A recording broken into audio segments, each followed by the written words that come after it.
কনকনে ঠান্ডায় সাতক্ষীরা ও কিশোরগঞ্জে বেড়েছে নানা রোগের প্রকোপ। পরিস্থিতি জানাতে সরাসরি যুক্ত হচ্ছেন সহকর্মী শরীফুল্লাহ কায়সার সুমন ও তোফায়েল আহমেদ। প্রথমেই যাচ্ছি সুমনের কাছে। সাতক্ষীরায় সুমন, হাসপাতালে রোগীর চাপ কেমন দেখছেন, আর চাপ সামলাতে কি ব্যবস্থা নিয়েছে হাসপাতাল কর্তৃপক্ষ? ইশিকা, দাঁড়িয়ে আছি সাতক্ষীরা শিশু হাসপাতালের যেটি বহির্বিভাগ, সেই বহির্বিভাগের কাছে। এখানে প্রচণ্ড ভিড়, রোগীতে একেবারে ভরে গিয়েছে বহির্বিভাগ। একই চিত্র যে এখানে হাসপাতালের প্রত্যেকটি বেড ভরে গিয়েছে। কোনো সিটে একটা সিটে দুইজনও চিকিৎসা নিচ্ছে। একই চিত্র সাতক্ষীরা সদর হাসপাতালে, একই চিত্র সাতক্ষীরা সদর উপজেলা ছাড়াও সাতক্ষীরার 7টি উপজেলা স্বাস্থ্য কমপ্লেক্সে। প্রত্যেকটি জায়গাতেই শীতজনিত রোগ, জ্বর, সর্দি, কাশি। তবে এখানে যেটি হচ্ছে কোল্ড ডায়রিয়ায় আক্রান্ত। আমরা এখানে অন্তত 20 জন রোগীর অভিভাবকের সাথে কথা বলেছি।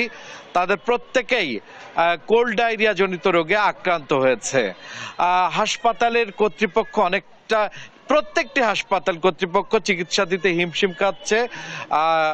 এই অবস্থায় আসলে চিকিৎসকদের পরামর্শ হচ্ছে এই মুহূর্তে শীতের কারণে যে রোগগুলো হচ্ছে সেগুলোর দিকে খেয়াল করতে হবে, যাতে কোনোভাবেই ঠান্ডা না লাগে এবং হচ্ছে গরম পোশাক যাতে পরে।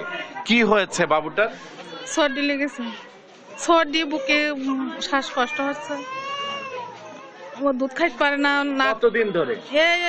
কালকে থেকে এরকম হচ্ছে।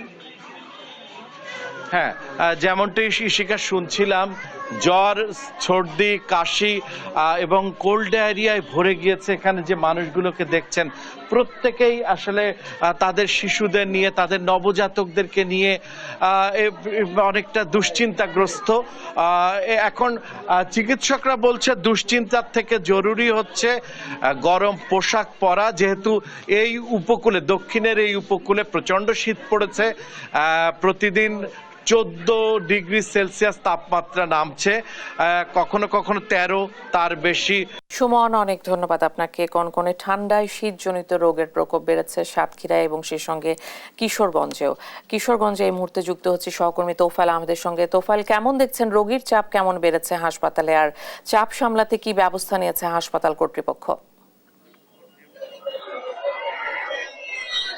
জি ইশিকা, আসলে আপনি যেমন বলছিলেন, কিশোরগঞ্জে কিন্তু ইতিমধ্যেই কিন্তু শীতের প্রকোপ কিন্তু বেড়েছে।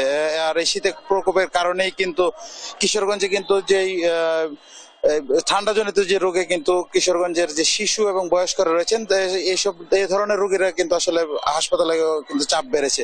আমরা হাসপাতাল কর্তৃপক্ষ সূত্রে আসলে যেটি জানতে পেরেছি, ইতিমধ্যেই কিন্তু এখনো পর্যন্ত গত 24 ঘন্টায় শিশুর যে ওয়ার্ডটি রয়েছে সেখানে কিন্তু 40 জনের মতো শিশু কিন্তু এখনো পর্যন্ত এখানে ভর্তি রয়েছেন এবং ঠান্ডাজনিত রোগের চিকিৎসা নিচ্ছেন। এছাড়া আমি পুরুষ ওয়ার্ডে একটু যেটি আমি খবর নিয়ে জানতে পেরেছি, সেখানে কিন্তু প্রায় অর্ধশতাধিক যেই বয়স্ক রোগী কিন্তু এখানে এই ঠান্ডাজনিত বিভিন্ন রোগে কিন্তু চিকিৎসা নিচ্ছেন।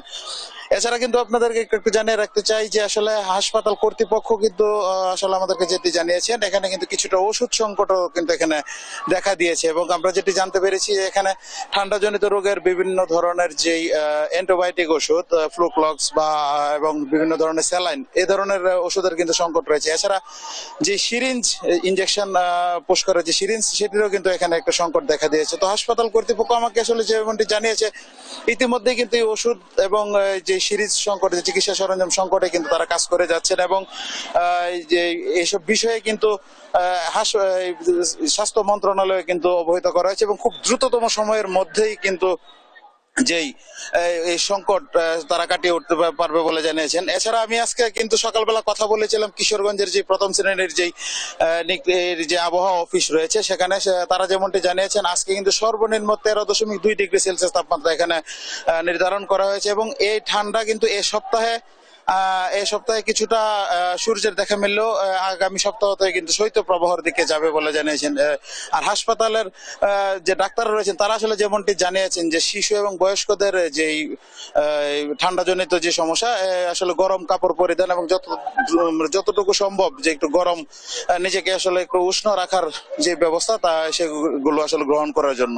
তো এই ছিল মূলত কিশোরগঞ্জ থেকে আমার কাছে এই শীতের যে প্রকোপ তার সর্বশেষ খবর।